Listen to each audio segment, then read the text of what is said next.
What's up, y'all? It's your girl, Katie Influencer, and this is Crime in the Hood TV. Today's case brings us to Twin City, Georgia, where 27-year-old Zaria Khadijah Carr was pronounced dead on the scene where she was found unconscious on June 14th. Her husband was later found dead from a self-inflicted gunshot wound in her 2021 Dodge Challenger.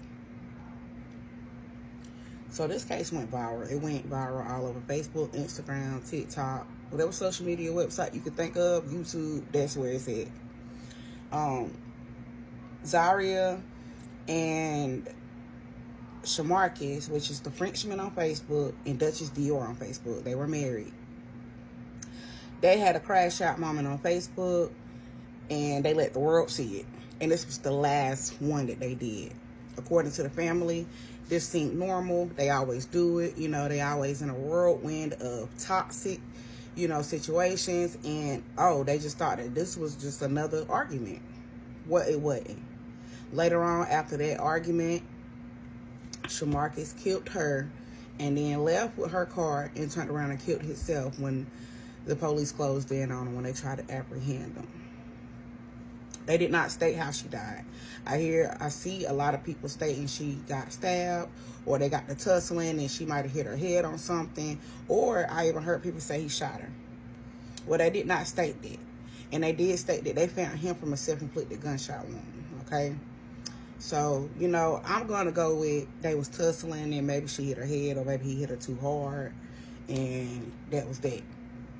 So they got a video servicing where the brother had came on and he spoke about how his brother is not down low and that this is not their first argument. He stated that his brother called him and was like, he done fucked up. So that's why I say maybe he had hit her too hard or she hit her head or something after they tussled. Because if you notice, when she was trying to talk about Obi, the homeboy that was killed, he told her she gonna die. And she was like, oh, I gotta die about that? She was like, well, I ain't trying to die about it. So we're gonna leave that tea alone for right now. We ain't gonna say nothing about that tea.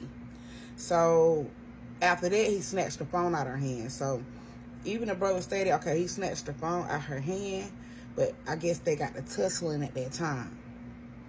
So I don't think at that time something had happened, because if they went live around 6, 7-ish, and then she was found dead around 9:30-ish, then I think that's what happened. They got the tussling about it because he got real quiet.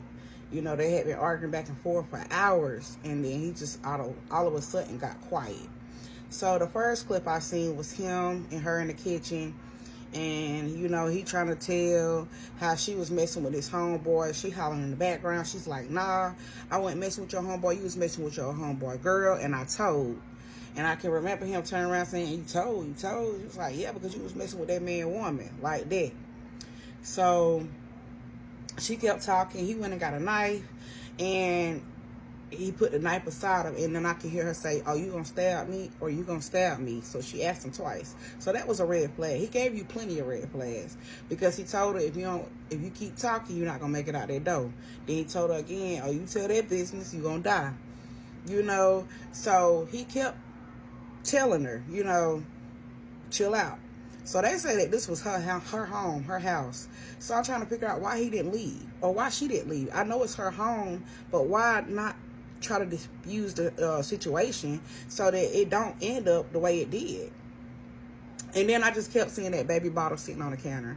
I'm like, they're not even thinking about the baby. At this point, they're not even thinking about the baby.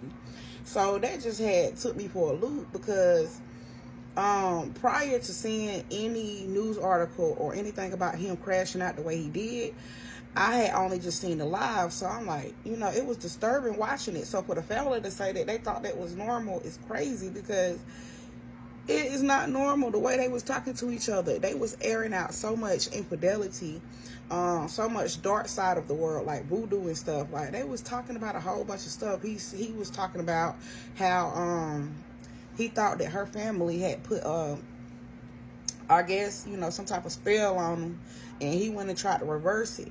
Even bringing those type of energies inside your space can cause so many other, so many other problems. Like, what if they really didn't put a root on you? But then he said he felt like they did. So, you know, she was like, well, she was telling him, well, you play with dark spirits, you play with dark magic too. He was like, and so what? So they was really playing with that stuff and didn't really know what they was doing, you know? So I feel like a lot of people need to do research before they just go playing with them energies and paying people to read on their life and read over their life, because, you know, a lot of people say, well, if he went and told, when he had the lady read over his life, she should have told him that he was going to crash out. Hell, she probably did.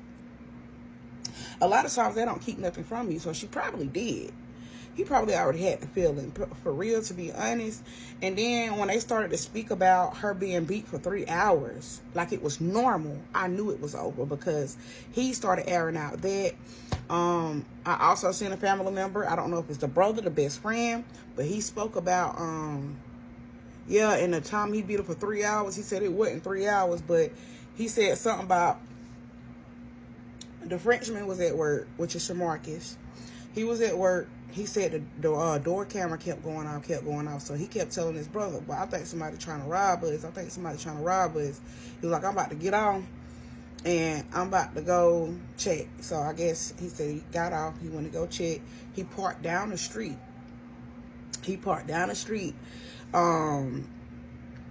he walked up to the house. So when he got in the house, Zaria was in the bed with another man. So they say she got beat. He said he was telling the story online. She got beat. And he said, I don't recall beating her for 3 hours, but I beat her. And she got loose. And she got loose naked. So the brother states that's why she was naked, because she was in there with another nigga. So say he beat both of their ass, the man and Zaria. And say, so Zaria got loose, got in her car, went to the police station, say, he left the man in there and everything, followed her down to the police station. When he got there, she was standing outside the car, butt-ass naked, talking to 2 police officers, right? So the police officers tried to tell the Frenchman to pull over. He said, hell nah, and he jetted. He got on. So that was one story where he would beat up for 3 hours, and then they were just sitting over there with each other. She was like, in the background, she was like, yeah, well, they think you beating me up or something? He's like, yeah, but let me tell y'all this story. So, yeah, I'm like, they just telling this story like it's okay that you beat her for 3 hours. Like, I don't recall if she was pregnant or not, but another story was when they was talking about the herpes or the STI, how she gave it to him, and she like, nah, I ain't give it to you, you gave it to him, you gave it to me. But then it's like when she tried to really tell her story, he would not allow it, but he was airing out all that woman's business. Now, I ain't gonna say that she in the right or he in the right. They both was wrong. They both was antagonizing each other. Folks say she was antagonizing him. No, they was antagonizing each other. You know, you could tell in his face that he was tired. He was really tired of that. Like the brother said, after she cheated on him, he found her and that man, he left. But she wanted him to come back home. So I guess this was the result of him coming back home. It was still a lot of pain. It wasn't no healing time. It was just toxic. So they in each other's face constantly, you know. And he thinking about the stuff that she's done, and she's thinking about the stuff that he's done, and it just didn't work out like he was supposed to. I mean, airing out each other's business on live to die about it is crazy. It's diabolical to me, because didn't nobody have to go, didn't nobody have to leave. You feel me? But I felt like if she would have aired out that situation, I don't know if the friend, Obi, he set him up, killed him, and then still attended the funeral. I don't know if the streets would have found out about that. They probably would have still killed the Frenchman, for real. He probably would have still got. That's why I feel like he crashed out, because it was like at the end of the day, you know, she telling all the business. I'm telling all her business. I guess he didn't give a fuck. He like, yeah, everybody gonna look at us differently now anyway. You know, so for that to happen, and, you know, not thinking about the kids is crazy. I feel like we need to, you know, lead our children in the way that we want them to go, in the way that they shall go, not what we want. Sorry, God, but not what we want. We lead them in the way that they shall go, so that they never depart from it, you know. So I feel like a lot of times it's in the music, it's in the TV shows, you know, even getting on YouTube, these kids seeing different stuff. They grow up and they think this stuff is okay, because now all this that's being aired out about this, the baby's mom and dad, and they're dead, they're going to see this later. This does not come back to say, oh, well, it's going to be disappeared by the time they get grown. No, it's going to be on the internet. And they're going to want to know what happened to their parents, right? So I got a news article. The news article, it states influencer found dead after Facebook post and husband dies by suicide as police close in. So it says a 27-year-old woman was found unconscious and declared dead before her husband was located and died of a self-inflicted gunshot wound. So they said she was found dead and unconscious. They didn't say how she died. So we got 3 pointers, need to knows. Officials in Georgia are investigating the deaths of Zaria Khadijah Carr, 27, and her husband, Shamarcus Jamil Carr, 36. Law enforcement was called to their home following reports of a domestic dispute on June 14th. Prior to her death, Carr wrote on Facebook, "I need help before I lose my life or freedom." So it was kind of like a kill or be killed situation. You know, they go from yelling at each other to, you know, him yelling at her about the stuff she did, her yelling at him about the stuff he possibly did, and it just clashed. It was one post where he was like, "The devil won't let me deliver this message, but I'm about to deliver somebody today." That's when I knew he was tired. And you could look in his face, and he was just like rethinking his whole life, rethinking the whole situation. Like he was about to do it. He was about to crash out. And everybody like, y'all chill out in the comments. Oh, y'all all right, man? Y'all need to stop that. No, somebody should have been trying to call this man and talk to this man. He was screaming for help. She was screaming for help. You know? Like, they both were screaming for help, literally. You have to sometimes read between the lines. Each one teach one, you might can reach one. You know? So, I'm going to read through this through this article. It says, at the scene, responding officers found 27-year-old Khadijah Carr unconscious. The husband, Shamarcus Jamil Carr, was not at the home at the time, and her car was also missing. Authorities put out an alert for the vehicle, where they later located the vehicle around 11 p.m. near the Wayne County local sheriff's office. So he was near the police office. I wonder if he was like thinking, like, should I turn myself in? Should I tell them? Or was he thinking like, I don't want to kill myself. I'd rather go suicide by police. I don't know. What y'all think? What y'all think? I don't really know. But it say when authorities attempted to conduct a traffic stop, 36-year-old Shamarcus shot himself. He later died as a result of the injury.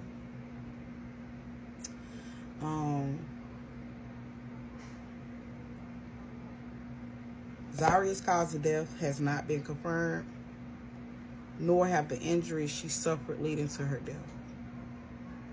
So that nipped that in the bud with the stabbing and the shooting. We don't really know yet.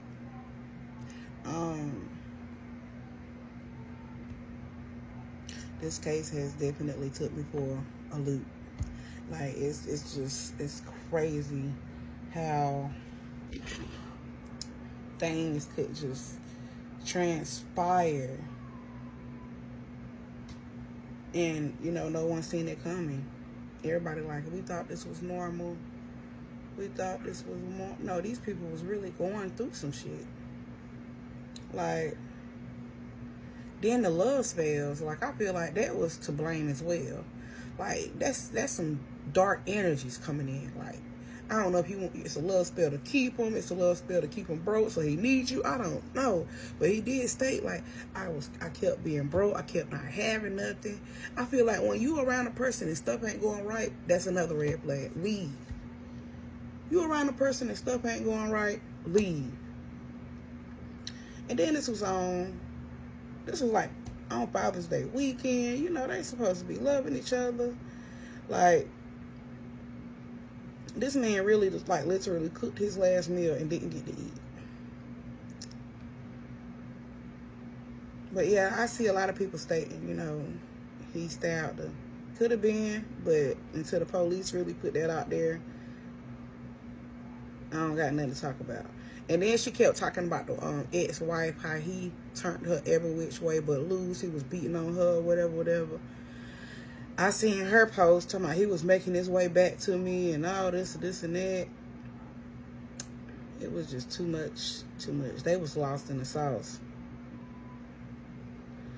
I know they did expose each other of their herpes, so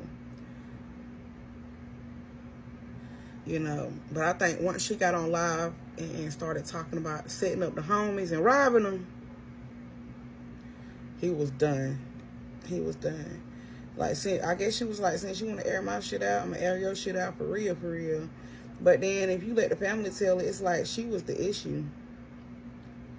She was the problem. But I think they both were. So, you know, if you're in a relationship and it's not working, or things not going right, or it just never works, y'all always in an argument, y'all always in a fight, the police getting called. If it's just in there, anything along the lines, get out. Love yourself. We got to learn how to love ourselves before we can learn how to love anybody else besides our kids. But you got to really love who you are. Sometimes it don't take a man or a woman to make you happy. You got to be able to make yourself happy, and everything else will flow. Because anything that has God in it, there is no confusion. Only the enemy comes to confuse. I love y'all. Once I get more information on this story, I'm going to double back. Like, follow, subscribe, and share. Peace. I got one more thing to say about the Duchess Dior and infringement case. They met in prison. She was a correctional officer. He was an inmate. So, don't let that go over your head. It was already toxic from the beginning. And I look at it like, I'm not saying that relationships don't last because the inmate talking to the correctional officer, or the correctional officer talking to the inmate. I'm just saying that look how it happened. If he so-called allegedly knocked his own homeboy off, what makes you think he wouldn't do it to you? And, you know, a lot of people's like, she was smiling and laughing. Sometimes people are smiling and laugh through fear. They're smiling and laugh through pride. She probably really was scared for real. And that's how she covered that shit up. But after this video, y'all stay tuned. I got a couple clips from the live. Peace.